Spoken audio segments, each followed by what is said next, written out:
Hello friends, तो आज मैं शुरू करने वाली हूँ राजस्थान का इतिहास एवं कला संस्कृति, जो हमारी 10वीं क्लास की आरबीएसई की बुक रहने वाली है। तो चलो शुरू करते हैं। तो हम इससे सबसे पहले हम अपना सिलेबस देख लेंगे, जिसमें हमारे टोटल 11 अध्याय दे रखे हैं, जिसमें से हमारा पहला अध्याय है राजस्थान का इतिहास एवं परिचय, दूसरा है राजस्थान के संत एवं लोक देवता, तीसरा है उत्सव त्यौहार और मेले, और चौथा है वस्त्र आभूषण, पांचवा चित्रकला लोक कलाई, और छठवां हमारा है शिल्प के विविध आयाम, और सातवां है लोक संगीत, आठवां है राजस्थान के लोक नृत्य एवं लोक नाट्य, राजस्थान भाषा और साहित्य, राजस्थान के प्रमुख पर्यटन स्थल, राजस्थान के व्यक्तित्व। ये हमारे टोटल 11 अध्याय रहने वाले हैं। तो आज हम पढ़ेंगे हमारा प्रथम अध्याय, जिसका नाम है राजस्थान का इतिहास एवं परिचय। तो हम शुरू करते हैं यहाँ से।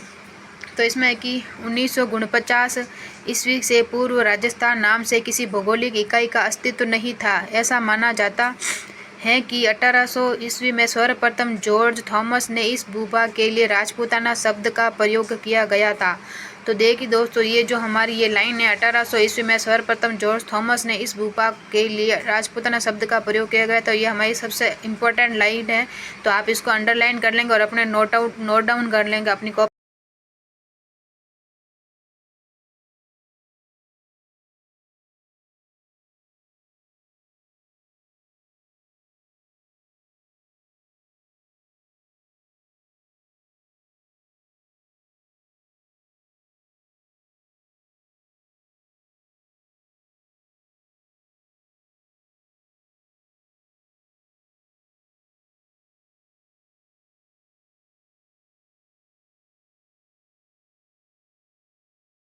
तो दूसरी हमारी लाइन यहाँ से शुरू होती है। प्राचीन साहित्य और अभिलेखों में वर्तमान राजस्थान के विभिन्न क्षेत्रों के भिन्न भिन्न नाम मिलते हैं।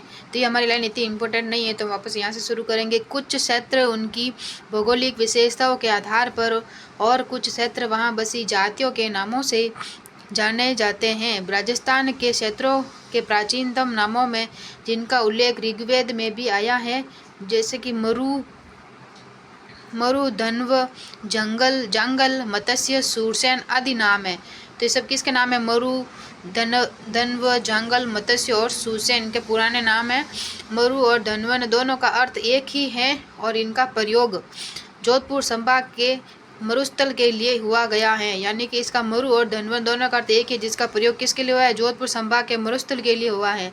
आगे है हमारा जोधपुर पहले मरु फिर मरुवार कहलाता था। पहले हमारा जोधपुर क्या कहलाता था? मरु, और उसके बाद मरुवार कहलाने लगा था, और कालांतर में इसे मारवाड़ कहा जाने लगा। जांगल शब्द का प्रयोग उस क्षेत्र के लिए किया गया है जहाँ सम्मी, केर या पिल्लू आदि होते हैं। बीकानेर और नागौर व आसपास का क्षेत्र जांगल देश कहलाता है। तो ये भी हमारी लाइन बहुत इंपॉर्टेंट है कि बीकानेर और नागौर के आसपास का क्षेत्र क्या कहलाता है? जंगल देश कहलाता है। मत्स्य, जिसका उल्लेख महाभारत में एक राज्य के रूप में हुआ है, वह जयपुर, अलवर और भरतपुर तक विस्तृत था। जो हमारा महाभारत के टाइम जो राज्य था, उसे जयपुर, अलवर और भरतपुर के बीच हुआ था। जो इसकी राजधानी कहाँ पर थी? विराटनगर थी। भरतपुर के मथुरा क्षेत्र से सटे हुए क्षेत्र धौलपुर और करौली के अधिकांश भाग सूरसेन राज्य में सम्मिलित थे। यह भी एक प्राचीन राज्य था। महाभारत में भी इसका उल्लेख मिलता है। भौगोलिक विशेषताओं के आधार पर नामित कुछ अन्य क्षेत्र निम्नलिखित हैं, जैसे कि माही नदी के पास का प्रतापगढ़ का भूभाग क्या कहलाता है? हमारा काठल कहलाता है। तो अभी बहुत इंपॉर्टेंट लाइन है, इसको भी नोट डाउन कर लीजिएगा, क्योंकि यह क्षेत्र माही नदी के किनारे यानी कि कांठे पर स्थित था। 56 गांवों का समूह होने के कारण प्रतापगढ़ बांसवाड़ा के मध्य का भूभाग 56 का मैदान कहलाता है। यानी कि 56 गांवों का समूह होने के कारण प्रतापगढ़ बांसवाड़ा के मध्य का जो भूभाग है वो क्या कहलाता था? 56 का मैदान कहलाता था। यहाँ पर ये देखो मैप दे रखा है, जिसमें ये जंगल प्रदेश जो बीकानेर और नागौर साइड वाला है ये, और ये हमारा मांड प्रदेश जो जैसलमेर है, ये मरु प्रदेश, और ये मारवाड़, ये देखो मेवाड़ में गिरवा, उदयपुर, बागड़, ये हाड़ौती, ये देखो ये सब ढूंढाड़, ये दे रखा है पूरा मैप। राजस्थान के प्राचीन नाम है इनके ये। तो अब हम आगे पढ़ेंगे। भैंसरोडगढ़ से लेकर बिजोले तक का क्षेत्र पट्टारी होने के कारण उपरमाल के नाम से जाना जाता है। यानी कि हमारा ये भी इंपॉर्टेंट क्वेश्चन बनता है कि उपरमाल का क्षेत्र कौन सा कहलाता है? तो कौन सा कहलाता है? भैंसरोडगढ़ से लेकर बिजोले तक का क्षेत्र उपरमाल कहलाता है। फिर है उदयपुर के आसपास का प्रदेश पहाड़ियों की अधिकता के कारण गीरवा कहलाता है। तो ये सवाल भी हमारा कई बार जो है राजस्थान के आरपीएससी ने कई बार पूछा है। तो ये उदयपुर के जो आसपास वाला जो पहाड़ी वाला क्षेत्र है उसको गीरवा कहलाता है। जैसलमेर का प्राचीन नाम मांड था, ये भी कई बार पूछा गया है। डूंगरपुर बांसवाड़ा क्षेत्र वागड़ कहलाता है, ये भी कई बार पूछा गया है कि डूंगरपुर बांसवाड़ा के मध्य का भाग क्या कहलाता है, वागड़ कहलाता है। कोटा और बूंदी का प्रदेश हाड़ौती नाम से प्रसिद्ध था। सीकर, झुंझुनू व चूरू का क्षेत्र शेखावाटी नाम से जाना जाता है। ये तो कई बार एग्जाम में पूछा गया है कि सीकर, झुंझुनू व चूरू का क्षेत्र क्या कहलाता है, शेखावाटी क्षेत्र कहलाता है।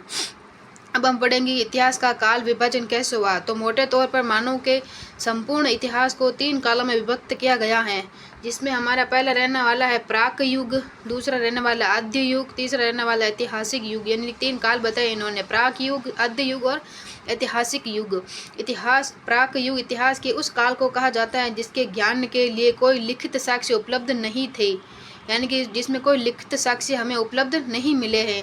अर्थात मानव लेख कला से अपरिचित था, यानी मानव लेखन कला से क्या था, अपरिचित था, वो नहीं जानता था लिखने के बारे में। आद्य युग की संज्ञा इतिहास के उस काल को दी जाती है जिसके लिखित साक्ष्य तो उपलब्ध हैं, किंतु या वे अस्पष्ट हैं अथवा उनकी लिपि को अभी पढ़ना संभव न हुआ हो। यानी कि जो हमारा दूसरा काल इन्होंने बताया है आद्य युग काल, उसमें लिखित साक्ष्य तो हमें उपलब्ध हो गए हैं, लेकिन उसमें जो उसकी जो लिपि थी उसको अभी तक पढ़ा नहीं गया।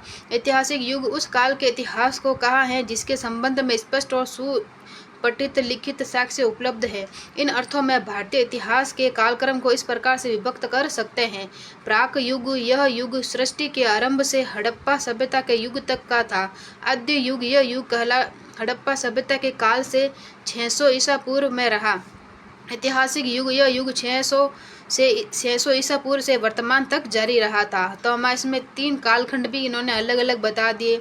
अब हम पढ़ेंगे प्राग ऐतिहासिक राजस्थान, प्राक युग में राजस्थान। ठीक है, मानव सभ्यता का उदय नदी घाटियों में हुआ था, क्योंकि यह नदी घाटियों में जल की प्रचुरता के कारण यहाँ अपने आप उत्पन्न होने वाले कंदमूल फल भी प्रचुर मात्रा में उपलब्ध होते हैं। सघन वनों के कारण यहाँ मांस हेतु पशु पक्षी भी आसानी से उपलब्ध हो जाते थे। सैकड़ों वर्षों से पूर्व राजस्थान की भौगोलिक स्थिति ऐसी ही थी। यद्यपि राजस्थान का एक बड़ा भाग आज मरुस्थल है, किंतु विद्वानों की मान्यता है कि सैकड़ों वर्ष पूर्व इस मरुस्थली भूमि में समुद्र विद्यमान था और सरस्वती और दसदती नदियाँ समुद्र में आकर गिरती थी। यह स्थिति मानव जीवन के लिए सर्वथा उपयुक्त थी। यही कारण है कि ऐसी भौगोलिक स्थिति में राजस्थान को भी मानव सभ्यता के जन्म के प्राचीनतम भूभाग में से एक होने के कारण गौरव प्राप्त हुआ। मानव सभ्यता के उद्भव के इस काल को पाषाण काल कहते हैं। इसे 3 भागों में बांटा गया है, यानी पाषाण काल को भी कितने भागों में बांटा गया, 3 भागों में बांटा गया, पूर्व पाषाण काल, मध्य पाषाण काल और उत्तर पाषाण काल। तो हम सबसे पहले पढ़ेंगे पूर्व पाषाण काल। तो राजस्थान में मानव का उदय कब हुआ यह निश्चित रूप से ज्ञात नहीं है, लेकिन यहाँ विभिन्न क्षेत्रों में हुए उत्खननों से प्राप्त विभिन्न प्रकार के पाषाण, विशेष रूप से क्वार्टजाइट पत्थर के अनेक उपकरणों से ज्ञात होता है कि आज से लगभग 2.5 लाख वर्ष पूर्व राजस्थान में एक मानव संस्कृति विद्यमान थी। 1870 ईस्वी के C.A. हैकेट ने सर्वप्रथम जयपुर और इंद्रगढ़ से पत्थर से बनी पूर्व पाषाणकालीन हस्तकुटार खोज निकाली थी। तो ये हमारी लाइन एग्जाम की दृष्टि से बहुत इंपॉर्टेंट है कि 1870 में C.A. हैकेट ने सर्वप्रथम जयपुर और इंद्रगढ़ से पत्थर की बनी पूर्व पाषाणकालीन हस्तकुटार यानी हैंडेक्स खोज निकाली थी। कुछ समय पश्चात सैटनकार ने झालावाड़ से इसी युग के अनेक उपकरण खोज निकाले थे और इसके बाद हुए योजनाबद्ध उत्खनन में भारतीय पुरातत्व और संग्रहालय विभाग नई दिल्ली, ड्रैकन कॉलेज पूना के वीरेंद्र मिश्र, राजस्थान पुरातत्व एवं संग्रहालय विभाग के R.C. अग्रवाल, डॉक्टर विजय कुमार, हरिश्चंद्र मिश्रा आदि विद्वानों ने राजस्थान की पूर्व पाषाणकालीन सभ्यता और संस्कृति के विभिन्न पक्षों के सामने लाने में सराहनीय योगदान दिया है। इसके प्रयत्नों से राजस्थान में अजमेर, अलवर, चित्तौड़, भीलवाड़ा, जयपुर, झालावाड़, जालौर, जोधपुर, पाली, टोंक आदि क्षेत्रों की प्रमुख नदियों, विशेष रूप से चंबल, बनास और उनकी सहायक नदियों के किनारे पूर्व पाषाणकालीन उपकरण प्राप्त हुए हैं। जालौर से इस युग के उपकरणों की खोज का श्रेय B. ऑलचिल को है। यानी किस जालौर से युग में जालोर के इस युग के उपकरणों की खोज का श्रेय किसे दिया जाता है? बी. ओलचिन को दिया जाता है। स्पष्ट है कि उपयुक्त संपूर्ण भूभाग एवं पाषाणकालीन संस्कृति का प्रसार क्षेत्र था। तो अब हम पढ़ेंगे मध्य पाषाण काल। मध्य पाषाण काल मानव सभ्यता के क्रमिक विकास की कहानी दूसरी कड़ी के रूप में राजस्थान के प्राग ऐतिहासिक काल के मध्य पाषाण काल रहा है। पश्चिमी राजस्थान में लूणी और उसकी सहायक नदियां चित्तौड़ की बेड़च नदी घाटी में विराटनगर से मध्य पाषाण काल की उपकरण मिले हैं। इस काल के उपकरण छोटे, हल्के और कुशलता से निर्मित हैं। ये उपकरण jasper, agate, chert, carnelian, quartzite, chalcedony आदि पाषाणों से बने हैं, जिसमें blade, engraver, triangle, crescent, trapeze, scraper, pointer आदि उल्लेखनीय है। पत्थर के बने इन छोटे उपकरणों को माइक्रोलिथ, ये हमारा इंपॉर्टेंट है, माइक्रोलिथ यानी कि लघु पाषाण उपकरण कहलाता है। फिर हमारा है उत्तर या नवपाषाण काल, जिसमें भारत के अन्य भागों की भांति राजस्थान में भी नवपाषाण कालीन सभ्यता का उदय हुआ है। अजमेर, जिसमें हमारे नवपाषाण कालीन स्थल है, अजमेर है, नागौर है, सीकर है, झुंझुनू है, जयपुर है, उदयपुर है, चित्तौड़ है, जोधपुर है आदि स्थानों से उत्तर पाषाण कालीन सभ्यता के अनेक उपकरण प्राप्त हुए हैं। फिर हमारा जो अगला पॉइंट है, राजस्थान में धातु काल। तो ताम्र पाषाण, ताम्र एवं ताम्रकांस्य काल धातु काल के अंतर्गत राजस्थान में भी अनेक स्थानों से